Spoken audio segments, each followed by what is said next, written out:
हम तो चुनौती देते हैं, जो माँ का दूध पिया है अगर मर्द है तो एक दुकान बता दे जहाँ वोट बेचा जाता है। वही मालिक हैं 145 करोड़ जनता का।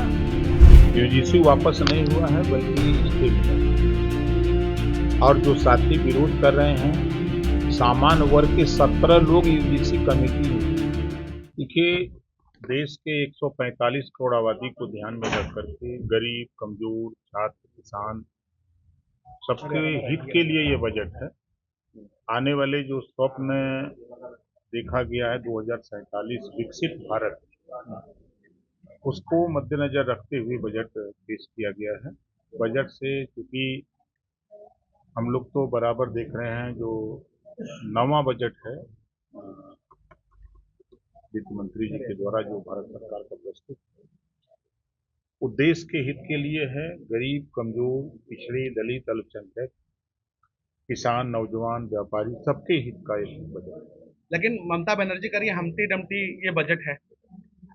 अगर वो सरकार के सुर में सुर मिला के बोलेंगी तो चुनाव में वोट कैसे मांगने जाएंगी?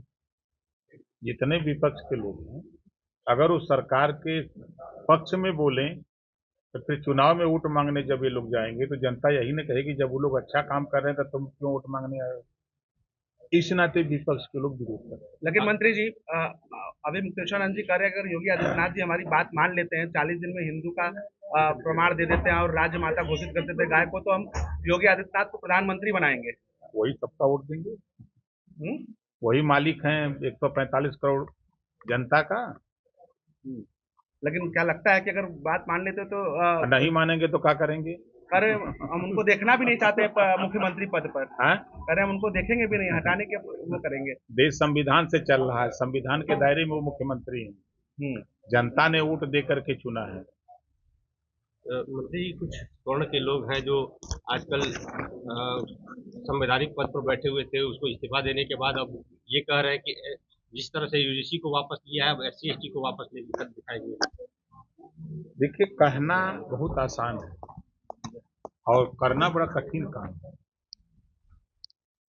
यूजीसी वापस नहीं हुआ है बल्कि स्टे मिला है। और जो साथी विरोध कर रहे हैं, सामान्य वर्ग के 17 लोग यूजीसी कमेटी में थे, तो 17 में 17 लोग भी ना समझ पाए। तो जो कानून बना है, देश के केंद्रीय शिक्षा मंत्री माननीय धर्मेंद्र प्रधान जी ने कहा, भाई अगर उसमें कोई कमी रह गई है तो हम कमेटी बना देते हैं, 15 दिन में रिपोर्ट आ जाती है और आप जो है जो रिपोर्ट देगी, संस्तुति करेगी, हम उसको संशोधन कर लेंगे। लेकिन यूजीसी के बहाने आपको एससी एसटी पर सीधे सीधे हमला किया जा रहा है। कहीं कुछ नहीं, कहने से करने से बड़ा अंतर होता है। समाज में मतभेद तो पैदा होगा। कोई मतभेद नहीं है।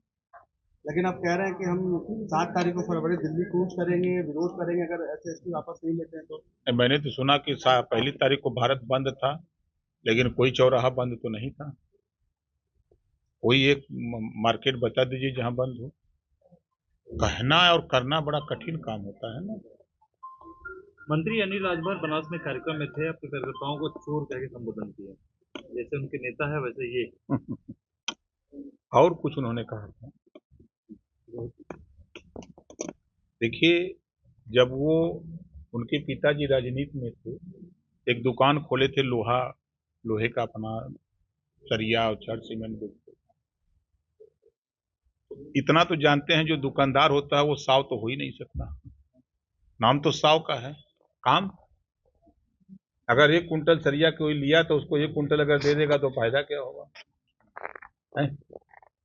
और देश में एक दुकान कोई माई के लाल बता दे, हम तो चुनौती देते हैं, जो माँ का दूध पिया है अगर मर्द है तो एक दुकान बता दे जहां वोट बेचा जाता है। कम से कम हम लोग भी देख लें कि नहीं ये दुकान है, वहां ले चल के वोट बेच दें। वोट कोई बोरा में होता है? मंत्री जी, वर्ल्ड कप शुरू हो चुका है लेकिन लोग एक्साइटमेंट में होते हैं कि इंडिया पाकिस्तान का मैच होगा। यहाँ पाकिस्तान कह रहा है कि हम भारत से खेलेंगे नहीं, उसने अपना पल्ला पीछे कर लिया। वो जान गया है कि खेल के हारना है तो क्या खेलेंगे। मंत्री जी, क्या प्रोग्राम है बनारस में आपका? बनारस में पार्टी के हमारे नेता हैं, उनका डेथ हुआ है।